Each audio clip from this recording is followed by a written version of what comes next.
Buenas, mi nombre es Diana Flores y esta es la clase de Historia de Honduras. El día de hoy les voy a hablar sobre lo que es el gobierno de Francisco Morazán en la Federación Centroamericana.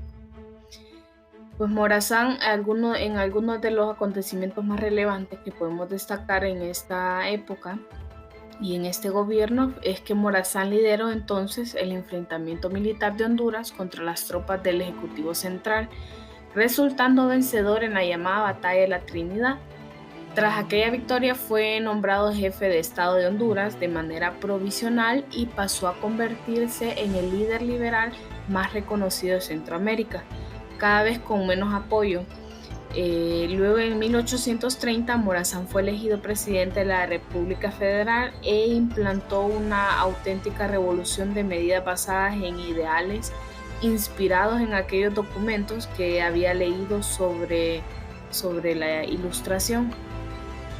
Entre otras reformas, trabajó por una educación universal con la construcción de escuelas, porque para Morazán fomentar la educación fue una de las prioridades, y también a la vez suprimió importantes privilegios de la iglesia. Y con eso nos referimos que limitó el poder de la iglesia al hacer secular el matrimonio, separar la institución religiosa del Estado y abolir el diezmo apoyado por el gobierno, a la vez que proclamó la libertad de religión y de expresión. También cabe resaltar que desterró a los dirigentes conservadores guatemaltecos y les quitó parte de sus bienes, medida que no fue muy acertada, pues esto consolidó en ellos un profundo resentimiento.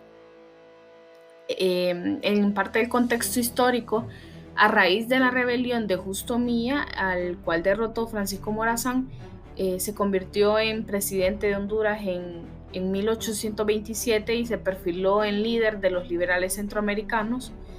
Morazán tomó San Salvador en 1828 y luego Guatemala en 1829, que era además la capital federal. Las elecciones de 1830 confirmaron a Francisco Morazán como presidente de la República, triunfo que repitió en las elecciones de 1834.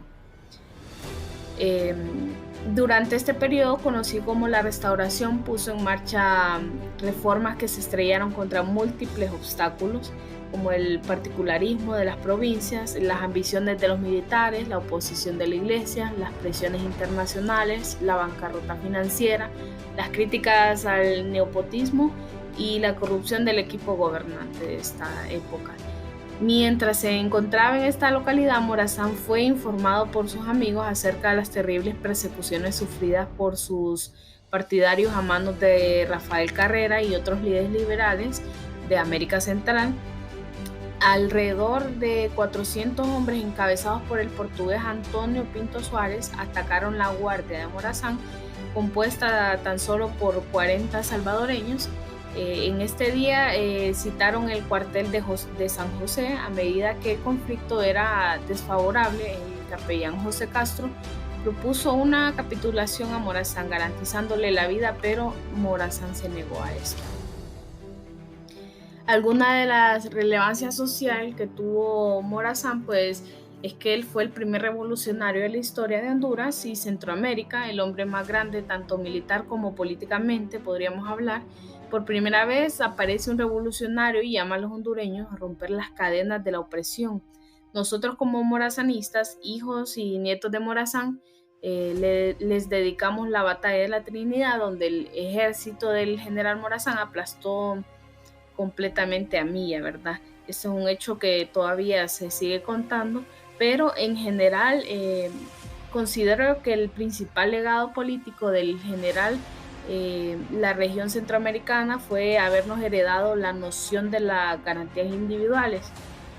Con esto quiero decir el reconocimiento que todos los individuos tienen una serie de derechos, y como derecho a ser ciudadano, derecho a la libertad, derecho a la vida, el derecho a elegir y ser electos a cargos públicos también, el derecho a la propiedad, a la libertad de conciencia. Asimismo, Morazán también nos legó el paradigma de que el Estado debe instituirse a partir de la creación de una Carta Magna promulgada por el soberano y sus representantes. También de ahí que la figura del general Morazán sea símbolo más brillante del patriotismo, del ideal del istmo, lo cual lo llevó hasta el sacrificio de su vida. Sus asesinos más no sabían que al darle muerte a Morazán, mataron su cuerpo, pero sus ideales políticos han llegado hasta nosotros, por tanto es una figura inmortal para los centroamericanos, perdón.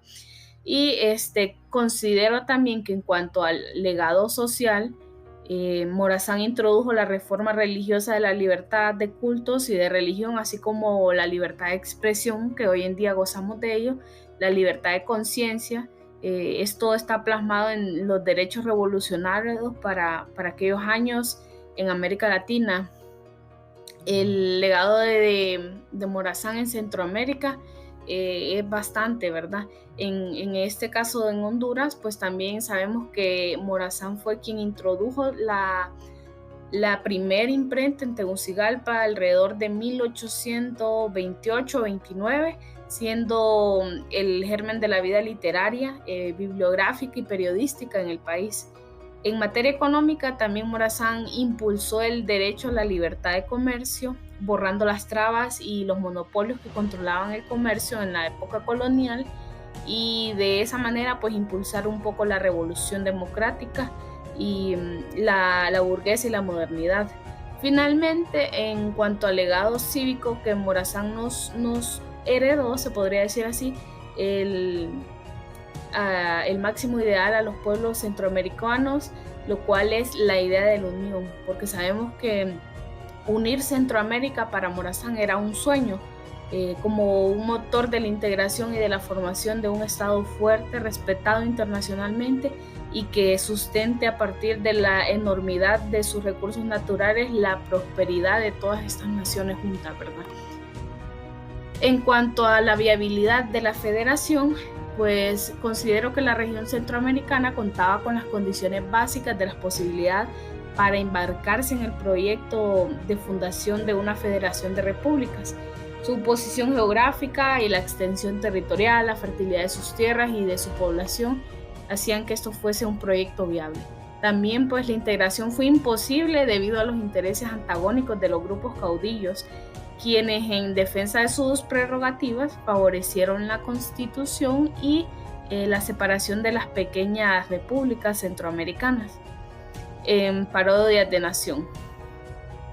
Como afirmaba Gerardo Barrios en la década de 1860, unos años antes, a los líderes de estos grupos caudillos, el mismo Barrios les reprochaba lo siguiente: desde Roma gritó que el fraccionamiento de Centroamérica lo han producido las mezquinas aspiraciones y la ignorancia de la clase de los dirigentes de la región. La contradicción más fuerte fue económica. Entre los grandes comerciantes, radicados en Guatemala, y los productores y los residentes de distintas provincias, quienes dependían de los compradores de la metrópoli para colocar sus productos de exportación en el mercado colonial. En torno a estas dos cuestiones giraron y se estructuraron los enfrentamientos entre las clases en conflicto. También, en conclusión, considero que el proyecto de unir a Centroamérica como una federación de naciones tuvo las condiciones materiales básicas para realizarse. Desde los 3 siglos antes de la Declaración de Independencia, la región había venido siendo colonizada y había sido explotada por España. Básicamente 3 siglos abasteciendo con riquezas materiales a lo que era la corona española. Pues nuestras tierras ofrecían los suficientes argumentos para sostener que la región contaba con sus propios recursos para constituirse en una entidad libre y con autodeterminación. Por otra parte, el proyecto federal tuvo sus defensores y promotores, aunque también sus detractores. De los primeros se ha mencionado a Gerardo Barrios, pero antes destacó de quien hemos venido hablando, Francisco Morazán. La federación tuvo vida durante una década aproximadamente, lo que muestra que el proyecto estuvo vigente durante algún tiempo. Es decir, no fue solo un proyecto en el sentido de un ideal, sino que fue una realidad histórica y pues que hasta el día de hoy nosotros venimos estudiando, ¿verdad? En las escuelas, universidades y colegios de Honduras y en Centroamérica también. Y aquí dejo parte de lo que fueron las fuentes bibliográficas. Y muchas gracias por su atención.